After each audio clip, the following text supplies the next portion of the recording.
अस्सलामुअलैकुम, welcome back my YouTube channel. कैसे हैं आप सब?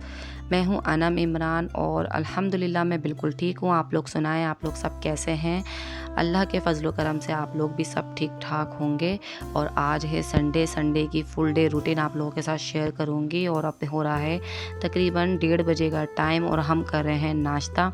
और मैंने एक दिन पहले ही इमरान को बोल दिया था, क्योंकि जब संडे का दिन आता है ना, तो संडे वाले दिन एक दिन पहले ही हमें प्लान करना पड़ता है कि हमें संडे वाले दिन नाश्ता क्या करना है। क्योंकि इमरान भी घर में होते हैं, साद भी घर में होते हैं, तो नाश्ते की प्लानिंग ज़रूरी होती है। अगर ये लोग घर में नहीं होते, काम पर होते हैं, मदरसे में होते हैं, तो हम लोग तो ब्रेड स्लाइस वगैरह ये सब खा के थोड़ा सा अपना कर लेते हैं ना, क्योंकि हम लोग ज़्यादा हैवी नाश्ता किया ही नहीं जाता। तो ये कि संडे वाले दिन लेट होता है नाश्ता, तो फिर तरीके से हैवी नाश्ता वगैरह किया जाता है ताकि दोपहर तक गुजारा हो जाए। तो ये है कि मैंने रात में इमरान को बोल दिया था। इमरान ने बोला अगर हलवा पूरी खानी है तो आपको मुझे उठाना पड़ेगा जल्दी, 12:30 बजे उठाना पड़ेगा ताकि मैं नाश्ता ले आऊँ, क्योंकि 1 बजे के बाद नाश्ता नहीं मिलता बाहर से, फिर आपको ख़ुद बनाना पड़ेगा।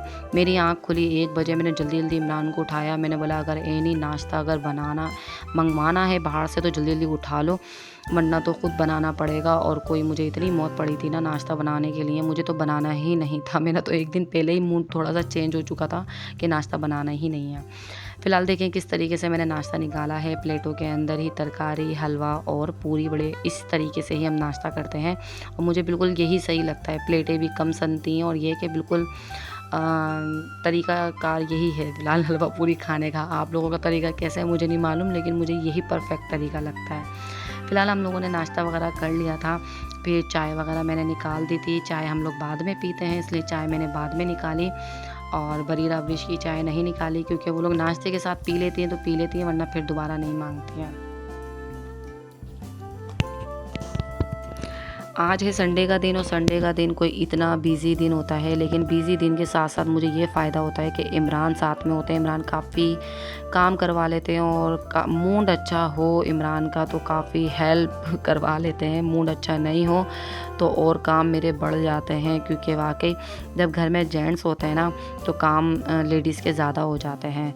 क्योंकि वैसे तो जना में आम दिनों में ना बड़े सुस्तियों की तरह काम करते हैं हम लोग, थोड़ा सा ना लेट के बैठ के आराम करके काम करते हैं। लेकिन जब घर के अंदर जेंट्स होते हैं ना तो हर काम को जल्दी जल्दी करना पड़ता है और थोड़ा सा उनको दिखाना भी पड़ता है ना कि हम लोग काम करते रहते हैं, वरना उन लोगों को ऐसा लगता है कि हम लोग काम नहीं करते, हम लोग पड़े ही रहते हैं फालतू के।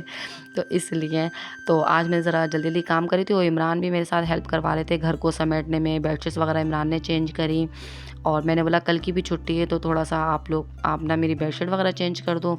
और घर की डस्टिंग वगैरह मैंने साथ से बोली, वानिया से बोली, थोड़ा ये लोग ये काम कर रहे थे क्योंकि काम ज़्यादा थे। और फिर आज ही दोपहर में ही मैंने जो व्लॉग बनाना था एडिटिंग करी, थोड़ा सा मोबाइल में भी लगी हुई थी आज मैं, तो मेरा काम थोड़े से लेट भी हो गए थे।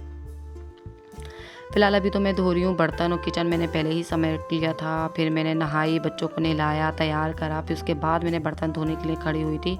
तो मैंने लगा किचन समेटना मेन काम होता है। बर्तन समेट के एक तरफ रख दो ना तो बर्तन तो धुल जाते हैं, लेकिन किचन सिमटा हुआ होना चाहिए बस, ताकि कोई भी आए जाए किचन सिमटा हुआ हो, बर्तन एक तरफ हो जाए, कोई मसला नहीं होता। बर्तन तो धुल ही जाते हैं। अगर पूरा किचन फैला हुआ ना, बर्तन इधर उधर पड़े हुए हों, चाहे 4 बर्तन हो, लेकिन ऐसा लगता है कोई इतने बर्तन पड़े हुए हैं। बस ये कि मेन काम होता है किचन सिमट जाए बस। तो ये कि छुट्टी वाले दिन ये भी होता है कि बच्चों को भी रेडी रखना पड़ता है, साफ़ सुथरा, तैयार व्यार, क्योंकि हमारी संडे वाले दिन जो होती है ना उस दिन बहुत आना जाना होता है। जो मतलब जो इमरान के भाई वगैरह जो अलहदा रहते हैं वो लोग भी आते हैं और भी लोग, जैसे संडे वाले दिन कभी ना कभी कोई ना कोई आता रहता है। तो ये है कि बच्चों को भी रेडी रखना पड़ता है, घर भी साफ़ सुथरा रखना पड़ता है। काम को तो डिले कर ही नहीं सकते छुट्टी वाले दिन। फ़िलहाल मैं चढ़ा रही हूँ रात के लिए यखनी, और मैंने सोचा आज मैं बना लेती हूँ यखनी पुलाव। अच्छा, यखनी पुलाव का मकसद ये है कि यखनी पुलाव, इसके अंदर बीफ नहीं होगा, सिर्फ इसके अंदर हड्डियाँ गुड्डियाँ पड़ी हुई थी। तो मैंने बोला बीफ तो वैसे भी कोई खाता भी नहीं है, तो मैं ऐसा करती हूँ ये हड्डियाँ वड्डियाँ रखी हुई हैं, इसका मैं यखनी बना लेती हूँ और पुलाव बना लूँगी। और फिर उसके बाद में शामी कबाब फ्राई कर लूँगी। शामी कबाब तो खा लिए जाते हैं, लेकिन ये कि गोश्त नहीं खाया जाता, बीफ का गोश्त ना बिल्कुल भी नहीं खाया जाता। और अब तो ना गोश्त खा खा के भी ना, देख देख के खा खा के दिल भर चुका है। तो बस ये मेरे पास तो एक आधी थैली पड़ी हुई थी, ये हड्डियाँ वगैरह जो जमा कर रही थी। मैं सोच रही थी कि इसका पुलाव ही वगैरह बना लेती हूँ यखनी का।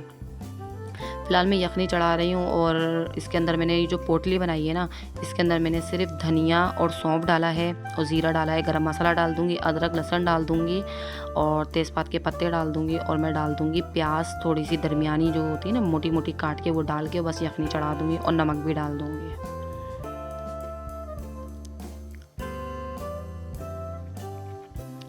आज का व्लॉग तो मैंने कोई इतना दिल से और बनाया है, लेकिन इतना लंबा कोई व्लॉग हो चुका था तो मैंने बोला चले आज मैं व्लॉग जितना टाइमिंग के हिसाब से डाल देती हूँ, फिर उसके बाद वहीं से कंटिन्यू मैं करूँगी। कल व्लॉग डालूँगी, ये कि आपको कंप्लीट जो व्लॉग देखने को मिलेगा कल मिलेगा। अब शाम का टाइम हो रहा है और हम लोगों ने खाई थी हलवा पूरी और शाम के टाइम इमरान के काम पर जाने का टाइम हो रहा है, तो मैंने बोला दही फुल्कियाँ जो होती हैं ना वो बना लेती हूँ।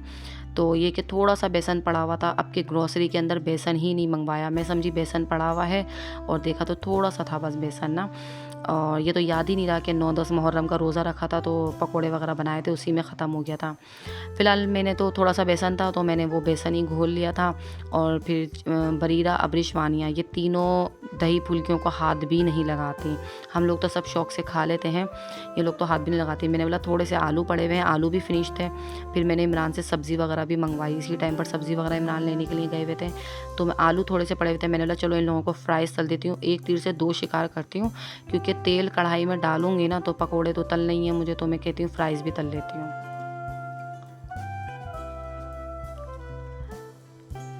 फ़िलहाल मैंने थोड़ी-सी ये दही फुल्कियों का मैंने ये मसाला तैयार किया ही था, तो इतने में ना में मेरी जो सिस्टर के जो बच्चे हैं रज़ा, रिशा, सुफ़ियान वो भी आ गए थे। वो मिलने के लिए आए थे ऐसे ही मेरे से, और जनाब में तो मैंने बोला चलो तुम लोग भी चख के जाना, क्योंकि मैंने ना थोड़े से ही बनाए थे, मैंने चखने के हिसाब से ही बनाए थे, कोई पेट भर के तो खाने नहीं थे हमें। तो बस शाम की चाय के साथ मैंने दही फुल्कियाँ बना ली थी। मुझे खाना बनाने का ना कोई एतराज़ नहीं होता, खाना बनाने का मेरा कोई इतना दिल करता है, आप यकीन करें मैं इतनी बेकिंग करती थी, पिज़्ज़ा बनाना, केक बनाना, बिस्किट बनाना, काफ़ी चीज़ें करती थी। अब मुझे कोई इतना काम का मुझ पे बर्डन होता है ना, पहले मैं ये सिलाई वगैरह का काम कुछ भी नहीं करती थी, सिर्फ़ किचन, घर और बच्चे ये देखती थी। तो मुझे खाना पकाने का इतना कोई शौक़ था और थोड़े और भी चीज़ें सब चीज़ बेहतर थी, तो इसलिए मैं ना किचन में ही लगी रहती थी, कभी कुछ बना रही हूँ, कभी कुछ बना रही हूँ, मुझे काफ़ी शौक़ था। अब ये है कि काम का मुझे बर्डन कोई इतना है कि मैं ना किचन के अंदर ज़्यादा वक़्त दे ही नहीं पाती। मैं कहती हूँ जो काम है ना वही हो जाए, वही बड़ी बात है। जैसे कि खाना बन जाए, नाश्ता बन जाए, बर्तन धुल जाए, किचन साफ़ हो जाए, मतलब हर चीज़ प्रॉपर ही रहे। काफ़ी फैलावा फिर मुझसे नहीं हो पाता, क्योंकि बच्चे छोटे हैं और जनाब में काफ़ी काम भी बिखरे हुए होते हैं, तो बस नहीं हो पाता। लेकिन ये कि मुझे खाना बनाने का शौक़ बहुत ज़्यादा है, बेकिंग करने का सब कुछ आता है, लेकिन अब नहीं कर पाती। एक तो बर्तनों का बिखेरा इतना हो जाता है, बर्तन धोते रहो, किचन को समेटते रहो, घर को समेटते रहो, बच्चों को देखते रहो, तो ये कि बहुत ही कुछ जनाब में फैल जाता है। तो ये कि कभी आप लोगों को मैं केक की मैंने काफ़ी व्लॉग में मैंने केक की भी रेसिपी आप लोगों को बताई है, लेकिन किसी दिन मैं पिज़्ज़ा बनाऊँगी। पिज़्ज़ा बनाने का काफ़ी दिल चाह रहा है मेरा, लेकिन ये कि जिस दिन बच्चे फरमाइश करेंगे ना उसी दिन ही पिज़्ज़ा बनाऊँगी, क्योंकि अपने लिए तो ख़ास तौर पे कभी भी कुछ ना बनाऊँ मैं, कोई इतनी अच्छी नहीं हूँ मैं अपने लिए ख़ास तौर पे बनाऊँ, लेकिन ये कि जिस दिन बच्चों ने फरमाइश करी ना उस दिन मैं पिज़्ज़ा वगैरह बनाऊँगी। फुल्कियों के अंदर तो मैंने बेसन के अंदर तो मैंने प्याज, हरा धनिया वगैरह डालकर और जनाब में इसकी फुल्कियाँ वगैरह मैंने बनाने के लिए रख दी थी, मतलब डाल दी थी। छोटी बनानी है, हाथ से ही डाल लें, चम्मच से डाल लें, जैसा भी आपका दिल चाहे वैसे डाल लें। लेकिन ये है कि छोटी डालिएगा, क्योंकि मैं जो दही फेंटूँगी ना, दही के अंदर में वो जो धनिया की चटनी होती है ना, धनिया, पुदीना, ज़ीरे, हरी मिर्च की जो चटनी होती है वो मैं डालूँगी, नमक डालूँगी, थोड़ी-सी कुटी मिर्च डालूँगी और दही को फेंट लूँगी और फिर ये जो पकौड़ियाँ हैं ना ये डायरेक्ट डाल दूँगी। अच्छा, थोड़ा दही के अंदर ना अगर 1 पाव दही है ना उसके अंदर 1 पाव पानी डाल दिएगा आप, तो ये है कि दही ना पानी पिएँगी। अगर आप दही गाढ़ा-गाढ़ा रखेंगे और उसके अंदर ही फुल्कियाँ डाल देंगे तो दही पूरा मतलब फुल्कियाँ पूरा दही पी जाएँगी और फिर उसके अंदर दही नज़र ही नहीं आएगा। तो लेकिन ये है कि पतला-पतला भी नहीं रहेगा, गाढ़ा ही हो जाएगा, बिल्कुल सेट रहेगा ये।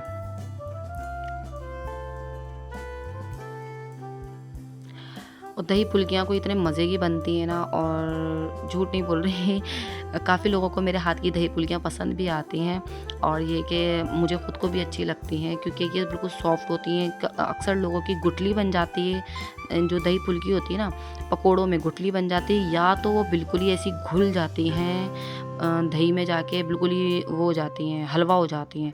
मेरी बिल्कुल सेट रहती है, ना उसके अंदर गुठली होती है, ना वो घुलती हैं। देखिए मैंने डायरेक्ट डाली है, ना पानी में ना किसी चीज़ में, डायरेक्ट मैंने कढ़ाई में से निकाला, डायरेक्ट डाल दिया, और अब इसको डिप कर लूँगी। बस दही के अंदर आपको पानी थोड़ा सा ज़्यादा डालना होगा ताकि वो अच्छे तरीके से पी लें। कोई पतली पतली नहीं होगी, बिल्कुल सेट रहेगी। अभी मैं आपको चेक करके दिखाती हूँ। और फिर मैंने इसके अंदर लगा दिया ज़ीरे और गोल मिर्च का भगार। देखिए बिल्कुल सेट है ना, पानी पानी है ना बिल्कुल। और खाते हुए तो दिखाई नहीं क्योंकि ये इतनी सी बनाई थी, और जितने अफराद बैठे हुए थे ना, सबने एक एक कटोरी निकाली और ये बिल्कुल ख़त्म हो गई थी। और तो बस, और फ्राइज़ मैंने बच्चों के लिए बना लिए थे, तो ये बरीरा रिशवानियाँ खाएंगी फ्राइज़। ये हो रहा है रात का टाइम, और रात के हो रहे हैं 2:30। इमरान जॉब पर से आए थे और बच्चे ऐसे ही लेटे वेटे सुस्तों की तरह बैठे हुए थे। इमरान ने आते ही बच्चों को बोला कि चलाओ मैं बाहर घुमा के लेकर आता हूँ तुम लोगों को, और बाहर का जना में बहुत रौनक हो रही है ना। तो मैंने बच्चों को बोला ऐसा करो, जल्दी जल्दी तुम लोग पहन लो 14 अगस्त के कपड़े, ताकि बाहर जाओगे तो थोड़ा, आज ही की रात होती है, रात में ही 14 अगस्त का मज़ा आता है। तो अबरिश जाग रही थी, और बरीरा को तो बस कहीं पर भी जगह मिलती है ना तो वो सो जाती है। उसको 12 बजे के बाद तो वो कहीं की नहीं होती है, वो बस सो जाती है। तो अबरिश देखें कितनी फ्रेश हो रही है, और रात के 2:30 बज रहे हैं। तो ये लोग बाहर जा रहे हैं घूमने के लिए, और थोड़ी रौनक हो रही है। इमरान कह रहे हैं काफ़ी रौनक है, चलो बच्चों को घुमा के लेकर आऊँ, वरना तो 14 अगस्त तो दूसरे दिन तो दिन होगा, और कोई 14 अगस्त का मज़ा फिर रह ही जाता है। ये है कि हम लोग तो 12 बजे छत पे चले गए थे। जो आतिशबाज़ी, जो इतना धूम मची हुई थी 14 अगस्त की, बस हम लोग ऊपर ही छत पे देख के खुश हो गए थे। अच्छा, इमरान कह रहे थे तुम भी चलो, तुम भी चलो। मैंने बोला मैं बिल्कुल भी नहीं जाऊँगी। पहली बात ये कि बरीरा सो रही है, और सेकंड ये कि मेरा बिल्कुल भी कोई मूड नहीं है बाहर जाने का। आप बच्चों को लेके चले जाओ। ये देखें साथ की तैयारी, आप साथ की तैयारी देखें और खुशी देखें कि रात को जा रहे हैं घूमने के लिए। आज का व्लॉग मेरा यही था। आप लोगों को पसंद आए तो लाइक कर दीजिएगा, और कमेंट्स करिएगा व्लॉग कैसा लगा, और जो मेरे चैनल पे न्यू हैं वो सब्सक्राइब कर दिएगा। अपना ख्याल रखिएगा। अल्लाह हाफिज़।